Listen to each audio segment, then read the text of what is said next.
Ken Whiting with Paddle TV with yet another in-depth kayak review. And in this video, I am reviewing the Boreal Designs Storm 17 sea kayak, which they call an all-around sea kayak or touring kayak. Now to test this kayak, I'm doing it the right way. I am taking it on a 5-day sea kayaking adventure on Georgian Bay. But before I do that, let me first tell you a bit more about the Storm 17. Boreal Designs Storm 17 sea kayak retails for $2,300 US. It's 17 feet long, 24 inches wide. It weighs 59 pounds or 27 kg. It has a capacity of 348 pounds or 160 kg. Its primary use is for all conditions. The kayak features a rudder, Boreal's Flex 4 seat with dry tech, 2 bulkheads, one behind the seat and one in front of the feet, a day hatch, a bow hatch, and a large stern hatch. On the deck, there's perimeter lines and lots of bungees, and it has self-rescue safety straps right behind the seat.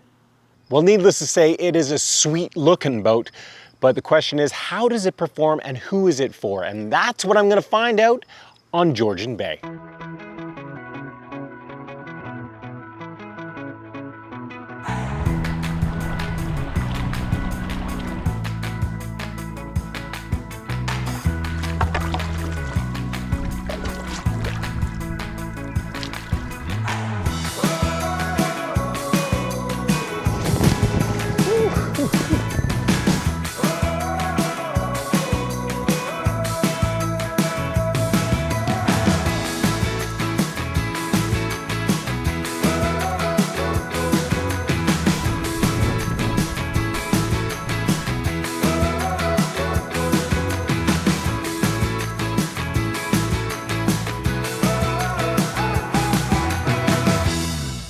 So it's day 4 here on my trip on Georgian Bay from Killarney to Britt.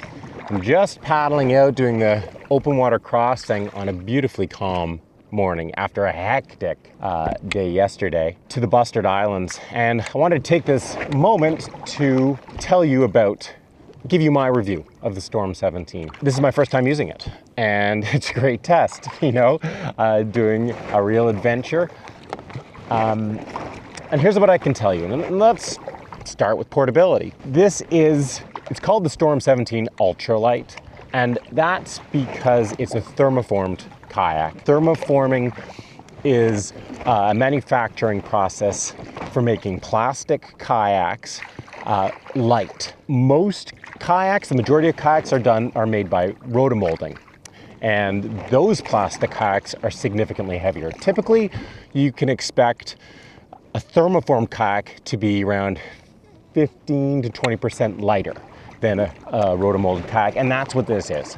This 17-foot sea kayak weighs in at 59 pounds, 27 kilos, and that's nice. That, a typical or a rotomolded 17-foot kayak is going to be more like 70 pounds, and that makes a real difference. A lot easier to carry it around solo or in tandem. But it's not as light as an ultralight composite kayak. You can get composite kayaks that are 40 pounds. 40, I think the lightest one I have around, it's a little shorter, maybe 16 feet, is 42 pounds or so, but you pay for it. This boat is $2,300 US. An ultralight composite boat is going to be twice that, if not 3 times that much. But let's not get into cost and value yet. I'll talk about that in a bit. Let's move right along to stability. It's a 24-inch sea kayak, which means it was designed to provide a compromise of stability and speed. It's not super narrow to just prioritize speed, but it's not wide and at the cost of a lot of speed. It's a good compromise, and that's what, they call this an all-conditions kayak. That's what an all-conditions kayak should be. Should offer a good balance of stability and performance. That brings us right into performance. How is it speed? It's fine. This is a nice cruisy boat. I was battling some hard winds yesterday and still making good progress with a fully loaded boat. I mean, this is fully loaded because I'm carrying about 45 extra pounds of camera gear above and beyond what you would need for a 6-day, 7-day kayak camping trip. Maneuverability, well, it's so loaded, to be honest, it's hard to tell, but it isn't the quickest turning boat. I know that for sure. Does that matter? Well, it does if you're playing in the surf, if you really want to play boat.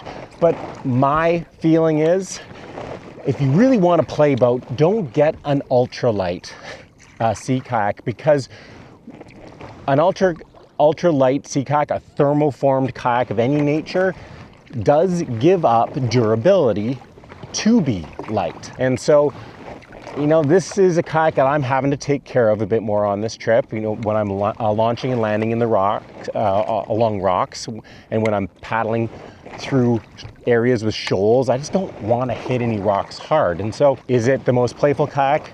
No.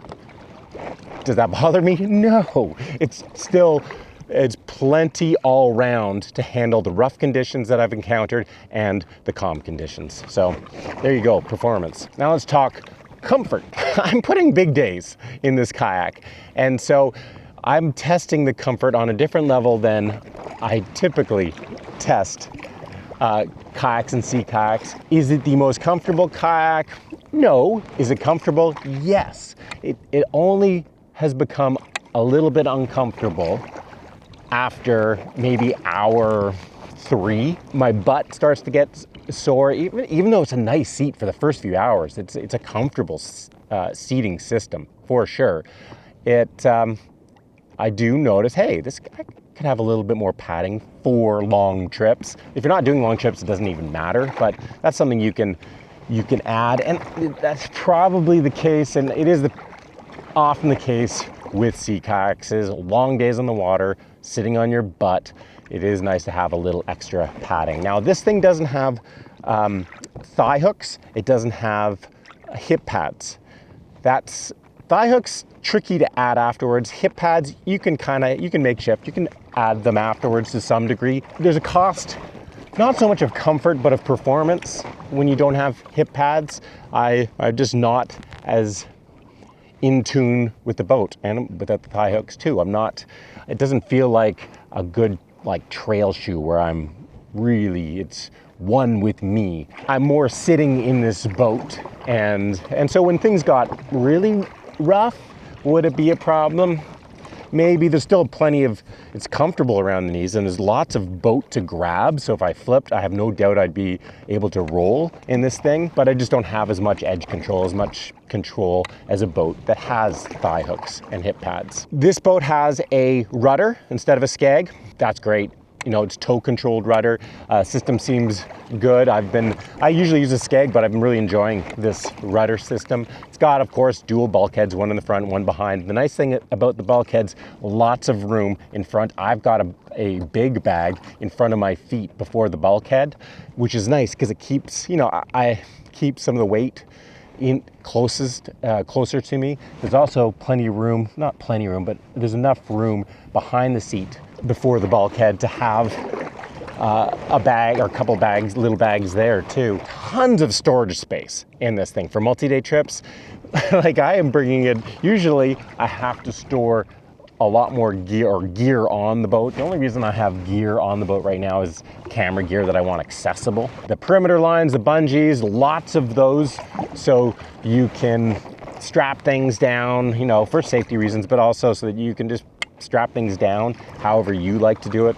So that's all great. Not much else to talk about with features. So let's jump right into who this boat is for. This is a boat that's for someone who wants a lighter weight boat and is willing to give up some durability to have a lighter sea kayak. I shouldn't even say sea kayak, touring kayak, because this is a boat that beginner paddlers, novice paddlers, intermediate and expert paddlers can really enjoy depending on what type of paddling they want to do. This is great for just flat water touring You can have fun cutting through the water and making great distance, but also taking on trips like this, multi-day adventures. And there's so much storage capacity. I can't stress how much I like having as much storage as this has. Yes, the back deck here is a little higher than some kayaks, and that is definitely going to impact how easily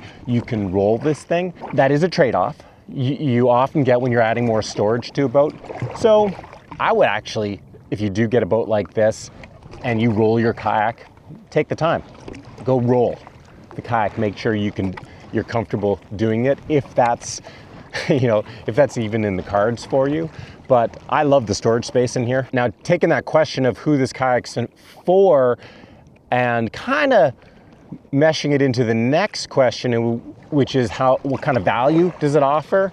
Typically, you have to expect to pay a real premium for the lightweight nature of a thermoformed kayak. Typically, it's like, again, just like it's 15 to 20%.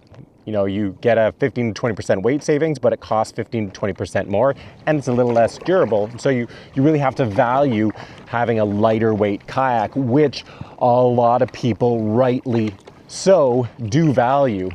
Because it can make a big difference, huge difference. With this boat at $2,300 US, you're not paying a hefty premium. You can get cheaper rotomolded sea kayaks, but you can also spend more on a rotomolded sea kayak than this. So you're not paying a hefty premium at all, if any premium, for the lightweight nature of this thing. So, in terms of who it's for someone, it's not for someone, I usually say, who's willing to spend more money to have a lighter weight kayak. No, in this case, it's more, hey, you're willing to spend good money, if not more money, but you're willing to give up some kayak durability to have a lighter weight kayak. So there you have it. That's my review of the Boreal Designs Storm 17 Ultralight Kayak.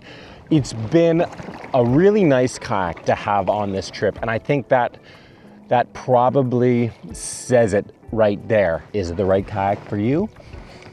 That's a different question altogether. You'll have to answer that one yourself. I hope I've made it easier to answer that question. If I have, give it a thumbs up, this video. Subscribe to Paddle TV if you haven't already, and stay tuned for lots more paddling tips and gear reviews, but also for this paddling adventure on Georgian Bay. And it has been an adventure, one of the most spectacular places in the world. This is going to be releasing on my other YouTube channel, Ken Whiting Adventures. I'll leave a link in the description box down below to the channel, and then to the video once it's up and live. But lots of other adventures on that channel as well, so check that out, and thanks for watching. I'll see you again soon.